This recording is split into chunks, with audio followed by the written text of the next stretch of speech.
Tingnan nyo, baba.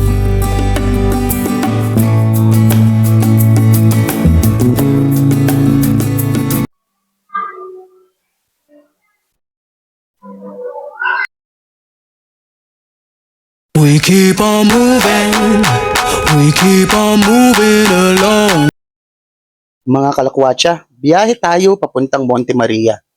This time, since from Alitagtag, Batangas ang take-off namin, 1 hour and 20 minutes lang ang biyahe and we decided to take our car. Now from Makati, I believe it will take you about 3 hours. At kung ang option nyo naman ay mag-commute, pwede naman kayong sumakay ng BLTV bus sa Buendia, papuntang Lobo, Batangas, baba kayo ng Monte Maria, and then isang tricycle na lang. Nasa 335 ang pamasahe. Ngayon, pagdating nyo sa site, hindi kayo mamamroblema sa parking kasi napakalawak. 50 pesos nga pala ang bayad kahit may karatula sa labas na free parking. Hindi rin kayo mabuburyong sa biyahe kasi magagandang tanawin ang makikita nyo.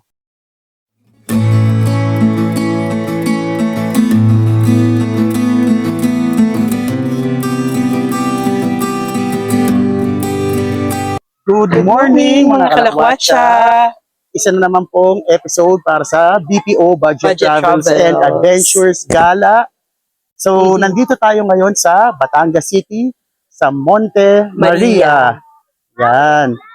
Of course, welcome to our channel kung saan kami humahanap ng mga mapupuntahan on a BPO budget. Yes. Diba? And ito na nga, naisip namin puntahan tong Monte Maria. Actually, love, matagal na natin itong gustong puntahan. Kasi nung nasa Puerto Galera kami, at nakaharap kami dun sa, I believe, Virgin Beach, di ba, love? Oo. Nakikita namin ito. Tapos talagang natatanaw mo na siya. Ganito siya kataas. Standing at 322 feet. Ito ang pinakamataas na rebulto ni Mama Mary sa buong mundo. And sa maniwala kayo sa hindi, mas matangkad pa siya kay Statue of Liberty.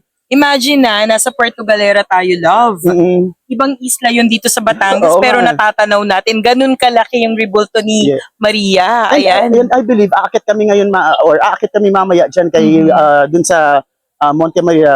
Sigurado makikita namin kung saan kami nakatayo last time. Nung nasa Puerto Galera kami. Oo, kasi kakadating lang din namin dito eh. So as we go along, ipapasyal namin kayo. And syempre, sasabihin namin sa inyo yung expenses. Yes, and of course, don't get me wrong guys, DIY na naman to. So as we go along, alamin natin magkano babayaran. So far, yung papunta dito, hindi kami nag-commute. We took our car.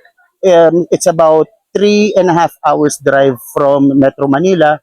Napakaganda naman ng kalsada and naiintindihan ko kung ba't ang dami mga riders and mga bikers ang gustong pumunta dito. Tsaka napakaganda ng Challenging paligid. road and talagang patag siya. Ayun. So far, ang binayaran pa lang namin is 50 pesos for the parking.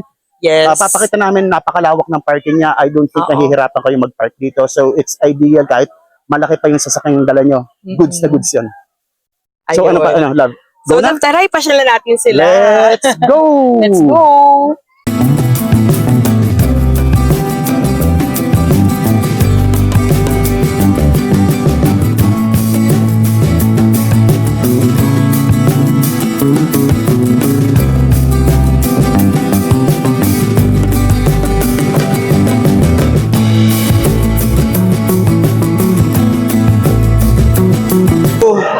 Mga kalakwatsa, ang plano namin pagkapasok na namin is kung ano mauna, yun ang una namin itatry, di ba love?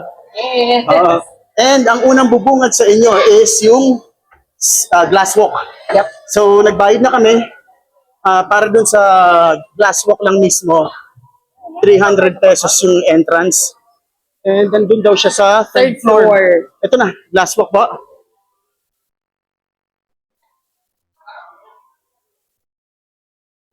Ayan. Tapos love, bago madaanan yung bago tayo makarating sa glass walk, kasi nasa third floor siya, madadaanan nyo yung souvenir shop muna. Ayan. Tsaka yung food area, food court nila. Yes. Ayun. Grabe. Kung yung mga mapapansin nyo yung mga kalakwatsa, pawis na ako kasi maalinsangan ng panahon tabing dagat. mainit siya. Oo. And at the same time, feeling nyo, uulan. Kaya Sorry. unahin na muna namin itong Nilimot glass ko walk. yung helmet Ano yan? nung mic. Ah, Nalaglag siya. okay. Ayan. Andito na tayo sa glass walk. So, eto na kami. Walang katao-tao, di ba? Whew.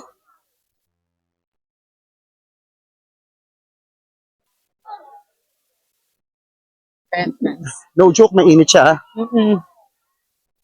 Ayan.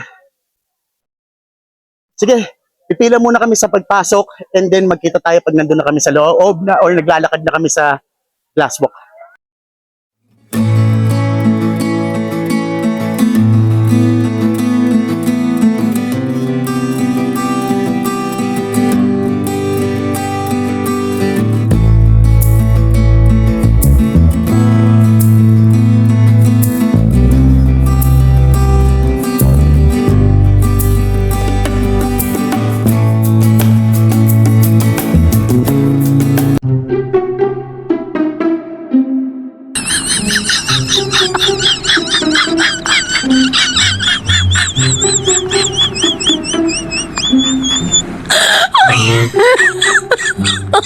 Oh my god.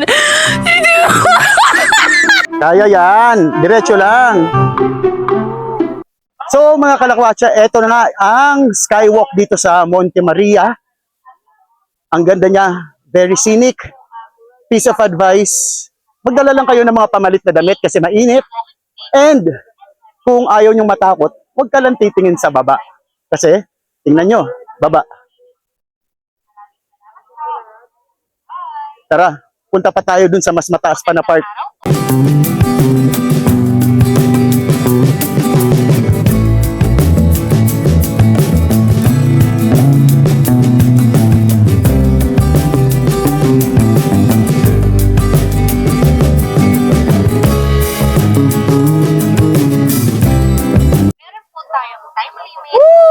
Yehey! Walking na po kami dito sa Monte Maria Glass Walk. So, hindi natin alam kung gaano kataas to, pero alam ko mataas siya lang, no? Yes, siya. Oo. So, sabi ko nga kanina, gusto nyo magdire-diretso lang? Madali lang to. Hindi siya nakakatakot. Huwag ka lang titingin sa baba. Oh, Oo. yes. Saka love, ang ganda naman ng paligid. Oo. Ang ganda ng matatanaw niyo dito. Nakakatuwa yung tubig, oh, love. Mm. Turquoise talaga. Yes. Pakita mo kaya sa kanila, love. Ito, oh. Ayan, no? Wow! Yung yung kulay ng dagat. Ayan, oh. Ayun si Maria, oh. Mamaya natin puntahan si Maria. Si Mama Mary, nasa likod namin. Nakikita nyo naman siya, no? So, walking na kami. Wala naman siyang time limit. Pero, kumbaga sinasabi lang nila yon kasi nga, to avoid congestion. Kasi of course, though matibay itong glass na to, Oo. hindi advisable na mag-congest lahat o magsama-sama Yes. sa isang point. Kasi syempre, meron din yung meron din yung, kumbaga, point na bibigay siya di ba? Isa pa nga pala, gusto nila, kailangan may protection yung paa nyo. Oo, Tulad ng ayun. sinuot natin. Kasi nga, glass siya di ba? Oo. So, Hindi pwede yung mga rough na love. Oo. Kasi yung mga, magagasgas yung glass. yung mga bato na dumikit sa sapatos natin, Oo. ultimo yung mga buhangin o kaya mga bubog, it may compromise the integrity of the glass. Kaya, Yes. Better safe than sorry. Mhm. Wala namang mawawala. Free naman itong sa pinsa pa to eh. Diba? Pero, napaka peaceful dito, napaka tranquil. Tapos pag makakita ka ng ganyan, no, alam mo yung stress ka. Tapos ganyan na makikita mo sa likod mo, ganito. 'Di ba? Yan yung mga tinatawag talaga natin na vitamin C. Vitamin S-E-A. Iyon. Nag-try mo to mamaya. Ito naman try nyo lang. No, ikaw. Yan. Nagdidebate kami kung itatry ito yung nasa likod namin. Kung ba Kumbaga, talaga yung pinapapunta niya? for 100 pesos pwede nyo itry yan. Oo. Maglalakad. Though steady naman siya. Yes. Steady of naman siya. course. Wala naman siyang problema. Oo. May protection kasi may love may Oo. harness, oh. Oo, naka-harness naman yan. Ayan, oh. Kaya niya. Ayan, yan itong pagtawid na itong mga kalakwatsa, additional 100 pesos yan. Ito nyo naman safe naman, naka-harness, tapos though bouncy, wag ka lang titingin sa baba, dire-diretso lang. Yan siya. Oh.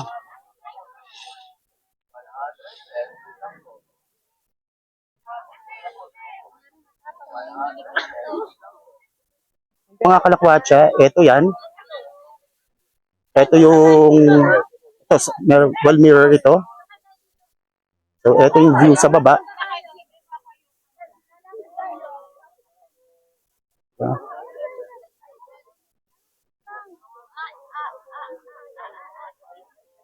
Medyo malabo na yung salamin kasi nagmo-moist siya. Para po matulog ko siya.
So, mga kalakwatsa, nandito kami sa dulo na. O kaya dun sa dulo nung ikot itong glass walk sa Monte Maria. Nakakalula siya kasi pag lumakas ang hangin, gumagalaw siya, kumakalog. Of course, it is understandable kasi ito yung mga ano niya, ito yung mga para mga shock absorbers niya. Yan, kasi hindi naman to pwede na fix na ano na fix na structure. Otherwise, dali ka dito sa malakas na hangin. Kumbaga, yun yung pag-compensate niya sa lakas ng wind. Well, anyway, nakakalula siya, masaya. And of course, since this is the only skywalk, I believe, na malapit sa Metro Manila or sa Pilipinas, eh, worth it naman yung 300 natin. Diba?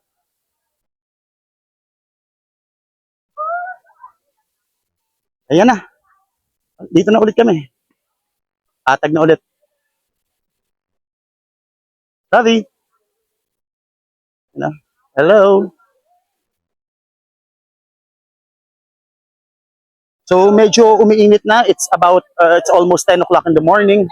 Bababa na kami dito and I think it's time to visit the uh, statue of Mama Mary itself. Yung si Monte Maria. Let's go! So ito na yung daan papunta sa viewing deck ng Monte Maria ni Mama Mary. So akitin namin yun. Along the way,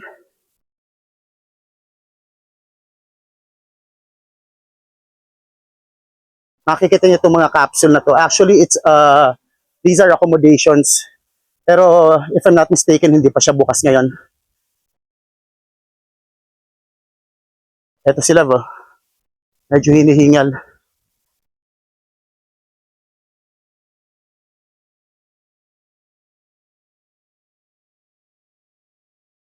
Isang sulyap nga lang muna mga kalakwatsa sa napakagandang view na makikita nyo papunta sa Monte Maria Shrine.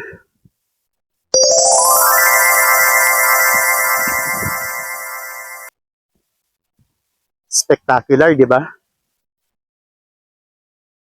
So pagpasok namin sa shrine ng Mother of All Asia, Tower of Peace, ito yung bubungad sa amin. Yung malaking statwa ulit ni Maria with lights. Ang ganda, diba? Bali sa kanan, andun yung church na hindi na namin pinasok kasi may nagmimisa. And sa left side naman, andito itong souvenir shop and mini canteen.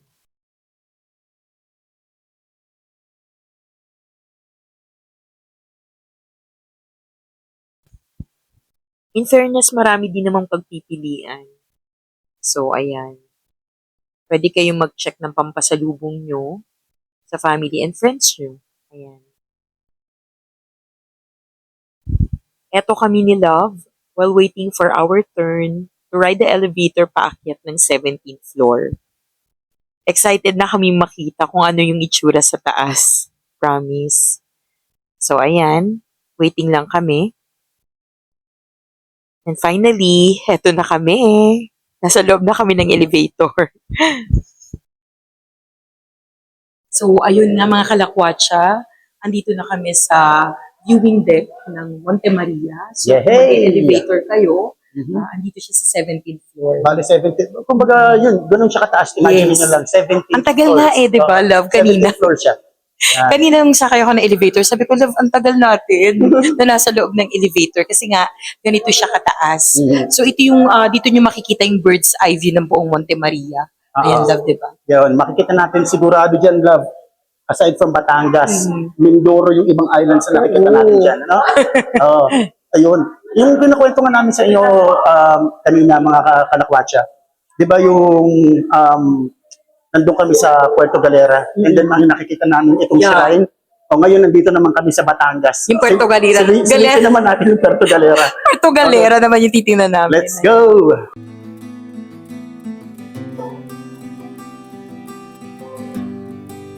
So, eto na yung pinaka-viewing deck niya. Isang paikot lang naman siya. Yan, parang 360-degree view. Yan.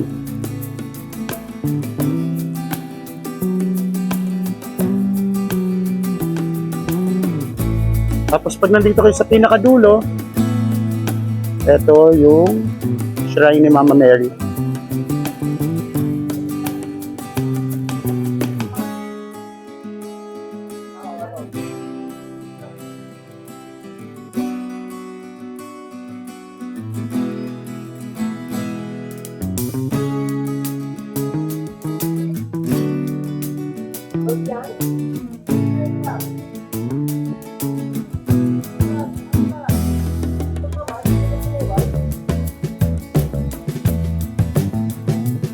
Ito yung linakad natin kanina, oh.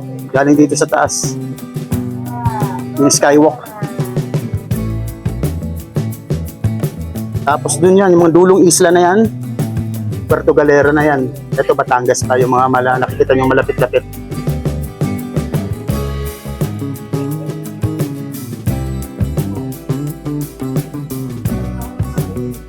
Ang ganda sana dito kung hindi lang napakainit.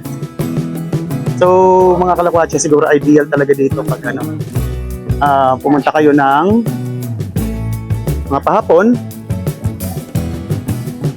or paumaga.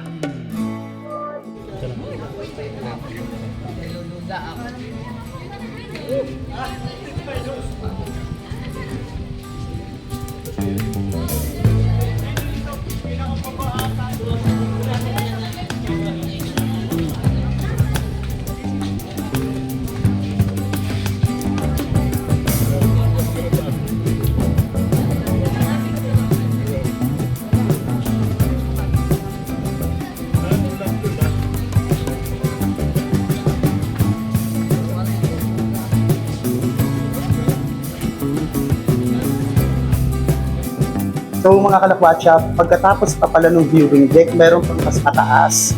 Heart Ito yung and tinatawag Crown. nilang Heart and Crown. Yun nga lang, wala ng elevator dito. Hagdan na. Ilang steps lang? 96 steps 96 daw. steps daw. Kaya, Kaya naman, ayan o. Persons with heart conditions, asthma, dizziness, and other medical conditions, hindi kayo allowed. Sa Kasi madaling obviously, pag hindi ka healthy, huwag nyo na po itry. oo. Pero kami, feeling naman namin healthy. Healthy naman At yata malusog kami. Tara, akitin natin. Let's go. Let's go. Eto, feeling naman kasi namin ni Love. Since kinaya namin yung 96 steps ng Baguio dati. Hindi lang 96 steps yun, Ay, di ba? 96, 300 plus. 300 steps pala yun. Oo. Eh, kaya natin to. The prayer room. Praying room. Ayan. So, sunod-sunod ko na mga hagdan na akitin natin. Diba? Sige, ano na lang. Magkita na lang tayo pag nasa Sa taas dulo. na. Let's go! So ayun, bali andito po tayo ngayon sa pinaka-heart ni Maria. Ayan. So ito pala ay prayer room. yung heart ni Maria, yung makikita nyo, kung sa labas kayo, yung kulay pula. Yan yung heart. So, tara na. Punta na tayo dun sa crown naman ni Maria. Let's go.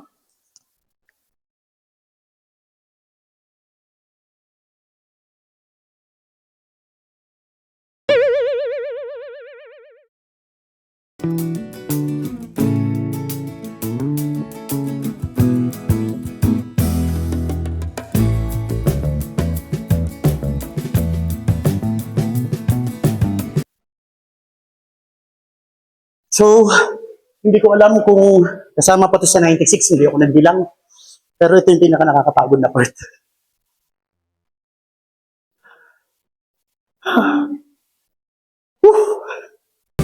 So mga kalakwatsa, nandito tayo sa loob ng crown ni Virgin Mary. So pag tinignan nyo yung picture sa labas, so nandito kami sa loob ng crown, and ito yung itsura ng loob niya. Yan. Well, viewing deck lang siya, pero ito lang yun. Di ba, love? Yan, sila ba nagre-recruit?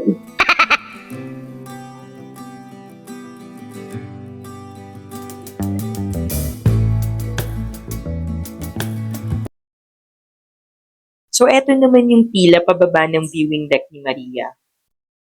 And bago kami umuwi ni Love, dumaan muna kami dito sa souvenir shop.